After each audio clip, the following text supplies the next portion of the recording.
Allez, bonjour à tous et bienvenue. On est parti cette fois-ci sur une nouvelle vidéo. Comment trouver aujourd'hui un syndic, un bon syndic professionnel. On va voir comme d'habitude différentes caractéristiques du concret. Également, moi je mettrai des deux points de vue, que ce soit aujourd'hui un point de vue d'un copropriétaire ou également d'un syndic ou d'un investisseur. Le but du jeu, c'est d'échanger de différents points de vue. Alors aujourd'hui, qu'est-ce que c'est qu'un syndic? Un petit récap rapidement, c'est un petit peu le chef d'orchestre, on va dire, d'une copropriété. Sans lui, entre guillemets, rien ne va. C'est lui qui a fait les appels de fonds, c'est lui qui va entretenir aujourd'hui la copropriété et c'est celui également qui va faire le lien entre chaque copropriétaire. Donc je rappelle qu'il est aujourd'hui indispensable au sein d'une copropriété aujourd'hui de disposer d'un syndic, professionnel ou non, on verra ça par la suite. Deuxièmement aujourd'hui, n'oublions pas que c'est un métier qui est extrêmement, je dis bien extrêmement réglementé. Voilà, c'est pas un métier, on a eu le diplôme dans une boîte de chocolat. C'est un métier qui est selon moi le plus technique aujourd'hui au sein d'une agence par rapport à la transaction en tant qu'agent immobilier, en tant que la location ou gestion locative. Je vous assure, c'est le métier le plus complexe face aux autres types d'activités. Généralement, ceux qui sortent de la copropriété finissent directeurs d'agence. N'oublions pas qu'aujourd'hui les syndics font face à de nombreuses critiques, on est bien d'accord, que ce soit pour leurs honoraires trop élevés, face au regard, on va dire, des services réellement rendus. Donc c'est vrai qu'aujourd'hui les différents métiers de l'immobilier, bon, c'est pas des métiers qui sont forcément très bien valorisés au niveau de la société. Malheureusement, il y a toujours des images, que ce soit comme par exemple les chasseurs, on pense tout de suite aux inconnus. Agents immobiliers, les mecs ils ouvrent des portes, ils prennent des milliers d'euros d'honoraires. Malheureusement, ça va être un peu plus compliqué aujourd'hui de changer les images. Voilà pourquoi aujourd'hui également j'ai créé une chaîne YouTube. C'est un peu pour casser, on va dire, ces images qui pour moi ne reflètent pas du tout la réalité. C'est un métier honnêtement qui n'est pas non plus méga plaisant aussi. Mettez-vous à la place d'un syndic. Je rappelle que nous, on se prend en gros toutes les remarques constamment, on se lève le matin. Notre but de jeu, c'est gérer les merdes. Voilà, en deux mots, c'est ça, c'est gérer les merdes, les contraintes et les conflits. Il n'y a jamais, on vous appelle jamais pour vous dire merci monsieur le syndic, vous êtes exceptionnel. Jamais, qu'on soit clair. Alors bien sûr, des fois, ça se passe très bien avec différentes copropriétés, mais à 99%, bien sûr, c'est un job, je l'admets, mais on gère les embrouilles. Alors aujourd'hui, comment aujourd'hui la plupart des gens qualifient les relations avec le syndic? Donc c'est un petit camembert à droite que je vous ai mis, ça sort de 60 millions de consommateurs. Bon, grosso modo, comme je l'ai mentionné, c'est pas super. Alors on va essayer de comprendre le pourquoi du comment. Je vais essayer moi de mon point de vue vous transmettre comment on peut déterminer si oui ou non le syndic que vous avez il est bon, il est compétent ou non. Et si vous cherchez justement un nouveau syndic, et bien voilà, comme d'habitude, je vais vous présenter aujourd'hui pour moi les points qui sont relativement important. Alors, premier point, est-ce que aujourd'hui il faut se diriger plutôt vers les petites agences, les agences de quartier, ou vraiment les gros mastodontes, c'est-à-dire les grosses agences, j'ai pas cité de nom, mais voilà, vers lequel on va se diriger. Mon point de vue sera impartial, quand on est d'accord que j'appartiens à une petite ou une grande agence, mon point de vue sera impartial. Donc, premièrement, ce métier aujourd'hui se complexifie au cours des années, que ce soit au niveau des lois, que ce soit au niveau des contraintes, que ce soit également au niveau aujourd'hui de la population. C'est-à-dire qu'on est dans une société où il fallait tout de suite, rapidement. Donc, c'est vraiment un métier qui évolue constamment, même si le cœur du métier reste les relations humaines. C'est un métier qui doit être tout le temps s'adapter et qui se complexifie. Alors, bien sûr, pour moi, entre guillemets, c'est une bonne chose, puisqu'on n'est pas sur quelque chose qui est constant, mais il faut quand même pouvoir s'adapter, donc faire face notamment via des logiciels de qualité qui sont performants. Je rappelle qu'il y a beaucoup de comptabilité par exemple, mais également aujourd'hui continuer à se former. Alors ça on entend beaucoup hashtag entrepreneuriat, etc. Je suis entrepreneur, mais même dans un métier, j'estime qu'aujourd'hui toute personne qui travaille dans n'importe quel domaine doit aujourd'hui pouvoir entre guillemets entretenir et développer ses compétences afin d'évoluer au mieux dans le métier. Donc certains types de sociétés, certains types d'agences, des petites agences, malheureusement aujourd'hui vont être limités sur certains types de copropriétés. Les grosses copros, j'estime que c'est plus de 100 lots, voire 200 lots. Ça va être compliqué aujourd'hui pour des petites structures de faire face justement à ce type de copropriété. Encore une fois, ça va dépendre de la structure, ça va dépendre des logiciels, ça va dépendre également des syndics en question, mais généralement les grosses copropriétés, faut quand même, alors je dis pas forcément des grosses agences, des gros réseaux, mais toutes petites de quartier où il y a 2 personnes, ça va être compliqué à gérer, hein. Je rappelle, il faut une comptable, il faut un syndic, il faut une assistante en copro. Il faut quand même aujourd'hui au moins 3 à 4 personnes aujourd'hui pour gérer au mieux les grosses copropriétés afin d'être réactif. Alors premièrement, lorsque vous allez voir justement une petite ou une grosse agence, le gestionnaire va tout simplement vous questionner sur différents points.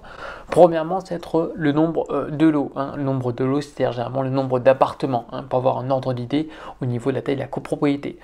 Plus les lots sont importants, plus il faut une organisation et également les honoraires sont plus élevés. Deuxièmement, la localisation, hein. Je rappelle, si vous êtes à Perpète-les-Oies, se déplacer tous les 4 matins, ça va être un petit peu compliqué. Donc la localisation sera primordiale. Même sur de grandes distances, en fonction de la taille de la copro, ça va influencer le choix du syndic ou du gestionnaire en copropriété. Troisième point, ça va être l'ambiance entre les copropriétaires. Ça, c'est une question qui va être très importante. Si déjà c'est la guerre, si une toute petite copro et qu'elle est très loin, le syndic va réfléchir à 2 fois avant de vous proposer un mandat. Quatrième point, ça va être justement les capacités du CS, c'est-à-dire du conseil syndical. Aujourd'hui, pour moi, selon moi, il est primordial que les personnes qui sont aujourd'hui au conseil syndical doivent absolument faire l'intermédiaire et justement assister et contrôler le syndic. En aucun cas, ce sont des personnes qui sont en stand-by et ne font rien du tout, hein. Le syndic a besoin du conseil syndical quoi qu'il arrive, surtout au niveau des grosses copropriétés, donc il nous faut des membres actifs. Cinquième point, ça va être les attentes des copropriétaires. Dans certains cas, ça va être seulement par exemple gérer les travaux, notamment pour un ravalement de façade, donc il n'y a aucun souci. Dans certains points, c'est parce que le précédent syndic a fait n'importe quoi. Par exemple, hein, ce qui arrive dans certains cas, ça va être un turnover très important dans des grosses boîtes, donc un syndic qui change quasiment tous les ans et donc au final un suivi qui est mauvais. L'objectif bien sûr pour tout copropriétaire et également d'un point de vue syndic, c'est tisser une relation sur du long terme, hein. C'est de se connaître, tisser une relation de long terme et créer une confiance. Bien sûr, c'est pas pour autant que vous ne devez pas contrôler le syndic et checker les détails, les devis, les mises en concurrence. Il faut tisser un lien de confiance, mais quand même montrer que vous êtes entre guillemets toujours là et que vous faites attention au chiffrage, au devis, ainsi de suite. Sixième point, bien sûr, les antécédents. Une copropriété aujourd'hui qui est dans un état catastrophique, avec un fonds de travaux qui est quasiment inexistant et des copropriétaires ric-rac pour, par exemple, voter différents travaux, ça va être compliqué. Je tiens à mentionner, le syndic, dans certains cas, hein, ne va pas vous obliger à faire des travaux, il va vous proposer, il va vous le dire 1 à 2 fois, et dans certains cas, si vraiment la situation est catastrophique et que vous ne voulez pas voter les travaux, comme mentionné, pour entretenir votre bâtiment, le syndic peut tout simplement ne pas renouveler le mandat ou le contrat, hein. Ça, je l'ai vu de mes propres yeux. Je sais que c'est compliqué pour certains justement de payer les travaux, hein, dans certains cas, notamment au niveau des parties communes, du ravalement de façade, etc. Mais dès que ça touche à l'entretien, je rappelle que le syndic a une obligation d'entretenir le bâtiment. Après avoir vu les caractéristiques que, entre guillemets, un syndic ou gestionnaire de copro check avant de signer un contrat ou un mandat et de s'engager sur 2 ans ou voire 3 ans dans certains cas, même s'il est préférable que ce soit 2 ans. On va également aujourd'hui checker et sentir les copropriétaires dans quelle case ils se situent, hein. Je rappelle que ce soit des propriétaires occupants, donc des copropriétaires, que ce soit des bailleurs, les attentes ne sont pas les mêmes. Également en fonction de l'âge des copropriétaires, lorsqu'ils arrivent à un stade, on va dire, plutôt âgé, hein, on arrive à la retraite, il faudra apporter, on va dire, plus de relationnel qu'un jeune qui a 20 ans, qui est locataire, parce que le copropriétaire, c'est un bailleur et il fait de la colocation, par exemple. Dans certains cas également, les copropriétaires seront très pointus sur le délai d'intervention, il faudra agir rapidement. Et pour d'autres, ce sera donc les honoraires qui seront importants. Si on dépasse de quelques euros, attention, c'est un drame absolu. Alors, je vous ai mis à droite la méthode Soncas, donc je pense qu'elle est assez connue pour ceux qui ont fait des études en commerce, dans le commerce, des études également dans l'immobilier. Bon, c'est quelque chose qu'on voit qui, selon moi, est utile, hein, pour une fois qu'on va prendre quelque chose entre guillemets d'utile. Voilà, grosso modo, ça représente différentes cases, donc Soncas, donc sympathie, sécurité, orgueil, nouveauté, confort, argent, bref. Et chacun de nous aujourd'hui rentre dans une case. Hein. Voilà, une petite mamie va peut-être plus rentrer dans la sécurité, elle est au rez-de-chaussée, elle va demander que la porte se ferme, elle va demander peut-être par la suite un concierge.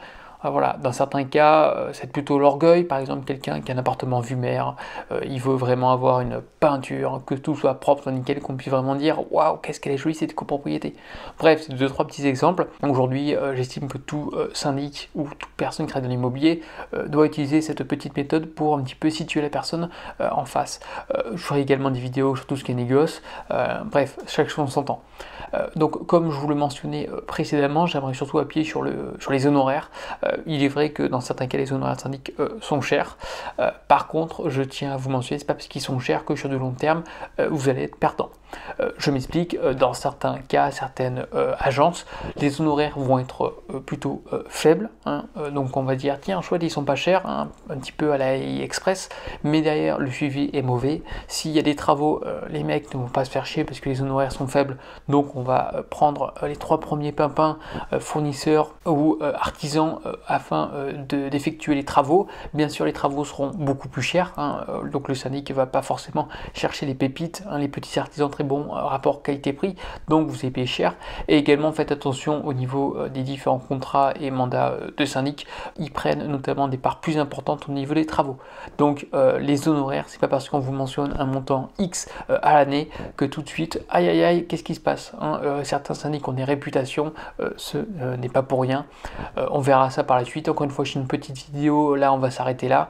Je vais continuer cette petite série, comment trouver un bon syndic, car c'est long, hein. Je vais pas vous résumer en 10 minutes une vidéo, car selon moi, voilà, un syndic, ça s'engage sur plusieurs années, il y a quand même un coût, donc je vais pas vous résumer quelque chose en moins de 10 minutes. Si déjà vous avez des questions par rapport à cette vidéo, écoutez, n'hésitez pas, hein, n'hésitez pas également à me suivre sur Instagram, à vous abonner et à liker la vidéo.